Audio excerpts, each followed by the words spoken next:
Hi அஸ்ஸலாமு அலைக்கும். Invisible making சீரீஸில் டே 3 ஆஃப் ஒரு பியரல் பீட்ஸ் யூஸ் பண்ணி சைட் பேலன்ஸ்லாம் கவர் பண்ணி எப்படி ஒரு டிசைன் நம்ம கிரியேட் இதில் சைடு பெண்டன்ட் எல்லாமே எப்படி பேலன்ஸ் பண்ணணும் அண்ட் டாலர் எப்படி பேலன்ஸ் பண்ணணும், இந்த மாதிரி சைட் பேலன்ஸ் செக்லாம் பண்ணதுக்கப்புறம் தான் இந்த மாதிரி உங்களுக்கு ஒரு லுக் கொடுக்கும். ஸோ இது எப்படி நம்ம பண்ணணும் அண்ட் இந்த சார்ட்டை நம்ம எப்படி யூஸ் பண்ணணும் அப்படிங்கிற வீடியோ தான் இந்த வீடியோ பார்க்க. இப்போது நம்ம இன்விசிபிள் செயினுக்கு என்னென்ன ஐட்டம்ஸ் தேவைப்படுன்னு பார்க்கலாம். கியர் வயர் அண்ட் பியரல் பீட்ஸில் நான் இப்போ எடுத்துருக்கிறது 3mm பீட்ஸு அண்ட் ஒரு டாலர். நெக்ஸ்ட்டு வந்து கியர் லாக்கு நமக்கு தேவையான அளவுக்கு எடுத்துக்கணும். அண்ட் உங்களுக்கு ரவுண்ட் பீட்ஸ் கோல்டன் பீட்ஸ் இருந்துச்சுன்னா எடுத்துக்கலாம். அண்ட் நெக்ஸ்ட்டு வந்து செயின் வித் ஹூக்கு. ஸோ இந்த ஐட்டம்ஸ் மட்டும் இருந்தால் போதும். இதை நம்ம வந்து ஈஸியாக ஒரு 5 மினிட்ஸில் க்ரியேட் பண்ணலாம். ஸோ அஸ்யூஷுவலாக நம்ம டே 2ல் பார்த்துருப்போம். ஸோ எப்படி இன்விசிபிள் செயினுக்கு ஃபஸ்ட்டு பேஸ்மெண்ட் எப்படி கட் பண்ணணும் அப்படின்னு. ஸோ இப்போ நான் வந்து ஆல்ரெடி கட் பண்ணி எடுத்திருக்கேன். ஸோ இதை எப்படி நான் மெஷர் பண்ணுறேன் அப்படின்னா 0லேருந்து ஸ்டார்ட் பண்ணி அண்ட் நமக்கு என்ன சைஸஸ்க்கு நமக்கு தேவையாக வேணுமோ அந்த அளவுக்கு மட்டும் மார்க் பண்ணி கட் பண்ணிக்கலாம். ஸோ நான் இதில் வந்து 15 இன்ச்சஸ் எடுத்திருக்கேன். உங்களுக்கு நார்மல் நெக் ஷேப்புக்கு ஜஸ்ட் ஒரு ஷார்ட்டாக வேணும் அப்படின்னா இது 15 ஆர் 14 எடுத்துக்கலாம். ஸோ இப்போ நமக்கு 2 எட்ஜஸ் இருக்கும். ஸோ இந்த 2 எட்ஜஸ்லேருந்து நம்ம ஏதாவது ஒரு எட்ஜஸில் டாலரை வந்து நம்ம இன்சர்ட் பண்ணிக்கலாம். ஸோ இன்சர்ட் பண்ணதுக்கப்புறம் சென்டர் செக் பண்ணணும். ஸோ அதில் ஃபஸ்ட்டு காலம் இருக்கு இல்லையா, அதை நீங்கள் சென்டர் செக்குக்கு யூஸ் பண்ணிக்கலாம். ஸோ டாலர் டு டாலர் வந்து ப்ளேஸ் பண்ணிவிட்டு லெஃப்ட் அண்ட் ரைட் ரெண்டுமே ஈவனாக இருக்கிற மாதிரி அந்த செயினை பேலன்ஸ் பண்ணிக்கோங்க. ஸோ அது ஃபிட்டாக ஆனதுக்கப்புறம் நம்ம அந்த இடத்துல நம்ம கியர் லாக் கொடுத்து அதை ப்ரெஸ் பண்ணிக்கலாம். இப்போ நான் வந்து கியர் லாக் வந்து 2 சைடுமே நான் வந்து இன்சர்ட் பண்ணிக்கிறேன். இன்சர்ட் பண்ணிவிட்டு அதுக்கப்புறமா நீங்கள் எகெயின் சென்டர் செக் பண்ணிவிட்டு நல்லா க்ரிப்பாக இந்த மாதிரி ஃபோல்டிங்ஸ் இல்லாமல் க்ரிப்பாக இந்த மாதிரி ஹோல்ட் பண்ணாலே உங்களுக்கு அந்த சென்டர் வந்து உங்களுக்கு அலைன்மெண்ட் சேஞ்ச் ஆகாது. ஸோ உங்களோட செயினை வந்து கொஞ்சம் க்ரிப் இல்லாமல் இருந்தால் தான் மேபி அது அலைன்மெண்ட் வந்து நம்ம டைட் பண்ண நேரத்தில் அலைன்மெண்ட் மாறும். ஸோ ரொம்பவும் வந்து கியர் லாக் வந்து ரொம்ப டைட்டாகவும் பண்ணாதீங்க. ஜஸ்ட் 1 பாயிண்ட் கிட்ட கொஞ்சம் ஃப்ரீயாக விட்டதுக்கப்புறம் டாலரில் வந்து ப்ரெஸ் பண்ணுங்கள். ஏன்னா ரொம்ப லாக் பண்ணிட்டோம் அப்படின்னா உங்களுக்கு அது ரொம்ப ஒரு மாதிரி ஆக்வர்டாக வந்து ஸ்டாண்டப் ஆகணும். ஸோ இப்போ நம்ம வந்து சைடு பேலன்ஸ் பண்ண போகிறோம். அதில் வந்து நமக்கு என்ன ஏரியாவில் வேணும், அதாவது செகண்ட் லைனில் வேணுமா இல்லை தேர்ட் லைனில் வேணுமா அப்படின்னு நம்ம பார்த்துக்கலாம். ஸோ இப்போ டாலர் டு டாலர் வந்து நான் ப்ளேஸ் பண்ணிவிட்டேன். ஸோ இப்போ வந்து எனக்கு செகண்ட் லைனில் இருந்துச்சு அப்படின்னா ரொம்ப பக்கத்துலேயே இருக்கிற மாதிரி இருக்கும். ஸோ அதனால் நான் வந்து தேர்ட் லைனில் எடுத்திருக்கேன். ஸோ தேர்ட் லைனில் எடுத்ததுக்கப்புறம் அதை ஹோல்ட் பண்ணிக்கோங்க. ஸோ இந்த ஹோல்டில் நம்ம ஃப்ரீயாக விடாமல் ஜஸ்ட் அதில் வந்து கியர் லாக் வந்து நம்ம இன்சர்ட் பண்ணணும் 2 த்ரெட்லையுமே. ஸோ நம்ம வந்து ஒரே இடத்துல நம்ம 2 டைம்லேயும் அட் அ டைமில் போட முடியாது. ஸோ அதனால் லைட்டாக வந்து ஃபோல்டிங்ஸ் மேக் பண்ணிக்கோங்க. ரொம்ப வந்து அந்த செயினை ரொம்பவும் வந்து கிராஷ் பண்ணக்கூடாது. ஸோ லைட்டாக ஜென்டிலாக ஹேண்டில் பண்ணணும்.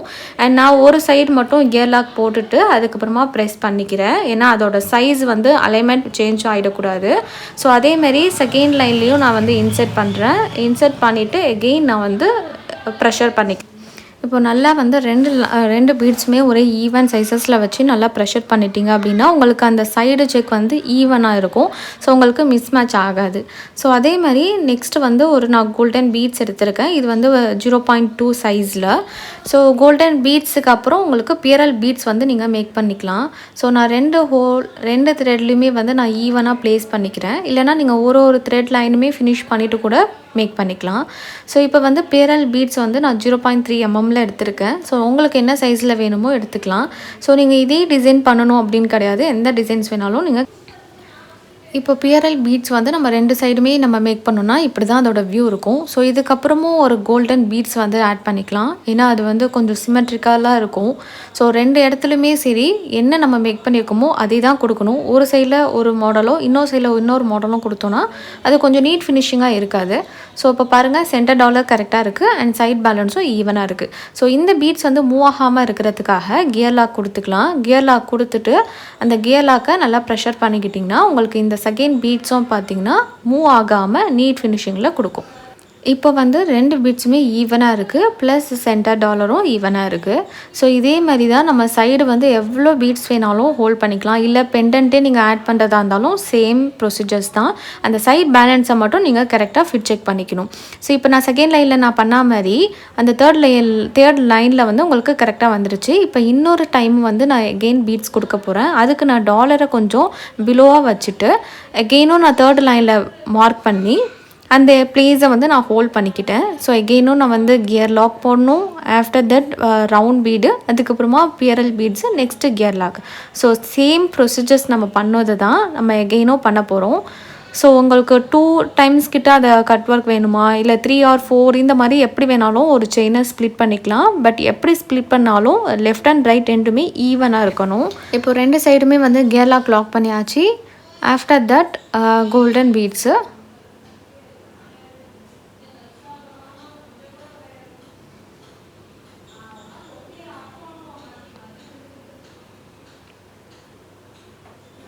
கியர் லாக் நம்ம போட்டால் தான் உங்களுக்கு அது வந்து மூவ் ஆகாமல் இருக்கும். ஸோ அதேமாரி 2 த்ரெட்லேயுமே வந்து பீட்ஸை லோட் பண்ணிக்கணும். ஸோ பியரல் பீட்ஸு இன்னொரு வந்து கோல்டன் பீட்ஸு. ஸோ இது 2மே மூவ் பண்ணிவிட்டு ஆஃப்டர் தட் எகெயினும் வந்து இதில் நான் வந்து 2 பீட்ஸ் வந்து இந்த மாதிரி ஸ்ப்ளிட் பண்ணி போட போகிறேன். ஏன்னா அது வந்து கொஞ்சம் லாங்காக இருக்கிறதுனால.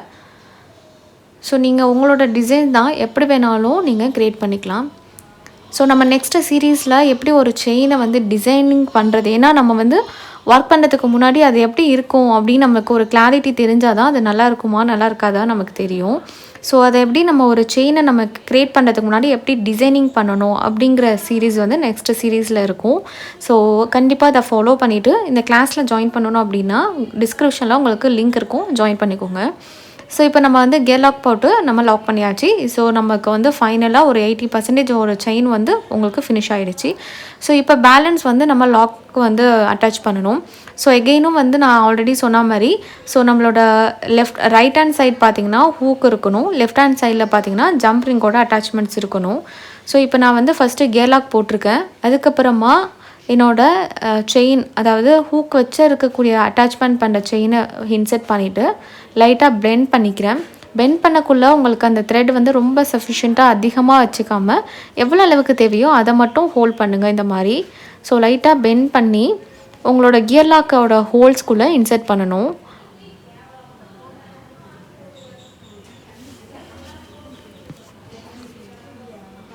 ஸோ நல்லா ப்ரெஷர் பண்ணாலே உங்களுக்கு பெண்ட் ஆகும். ஸோ லைட்டாக பெண்ட் ஆகி அந்த அட்டாச்மெண்ட் அந்த எட்ஜஸ் வந்து அந்த கியர் லாக்கு டச் பண்ணோன்னே நீங்கள் கியர் லாக்கை நல்லா ப்ரெஷர் பண்ணி டைட் பண்ணிடலாம். ஸோ கியர் லாக் பண்ணால் தான் உங்களுக்கு அது வந்து ரிமூவ் ஆகாமல் ஸ்ட்ராங்காக இருக்கும். ஸோ இப்போ பாருங்கள் நம்ம ஃபினிஷ் பண்ணியாச்சு. ஸோ எக்ஸ்ட்ரா த்ரெட் எதுவுமே வரல. ஸோ அதே மாதிரி தான் அனதர் சைடும் பண்ண போகிறோம். ஸோ நம்மளோட லெஃப்ட் ஹேண்ட் சைடில் நார்மல் ஜம்ப்ரிங்கோட அட்டாச்மெண்ட்ஸ் தான் இருக்கும். So first gear lock make பண்ணிக்கலாம். கியர் லாக் மேக் பண்ணிவிட்டு ஆஃப்டர் தட் செயினோட அந்த ஜம்ப் ரிங்கை வந்து நம்ம இன்சர்ட் பண்ணிக்கலாம்.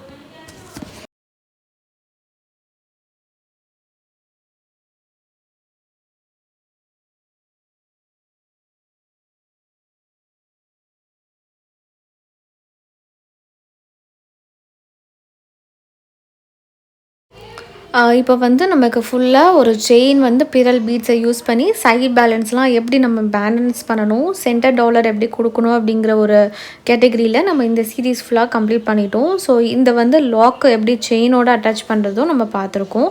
ஸோ நமக்கு வந்து ஒரு சிம்பிள் டிசைன்ஸ் இல்லாமல் கொஞ்சம் அதில் இன்னும் கொஞ்சம் ஒரு கிராண்ட் லுக் தேவைப்படும் அப்படின்னா இந்த மாதிரி ஒர்க் நீங்கள் க்ரியேட் பண்ணிக்கலாம். ஸோ இதில் பீட்ஸோ இல்லை பெண்டன்ட்டோ எது வேணாலும் யூஸ் பண்ணிக்கலாம். இதோட ஃபைனல் ஜஸ்ட் ஒரு 6 பியரல் பீட்ஸு, ஒரு பெண்டன்ட் அண்ட் கியர் லாக்கு இருந்தால் போதும். நீங்கள் ஒரு 150 to 200 வரையும் நீங்கள் இதுலேருந்து ஏர்ன் பண்ணிக்கலாம். ஸோ இது வந்து ரொம்ப சிம்பிளாக 5 மினிட்ஸ்க்குள்ளே உங்களால் ஒர்க் பண்ணி முடிக்க முடியும்.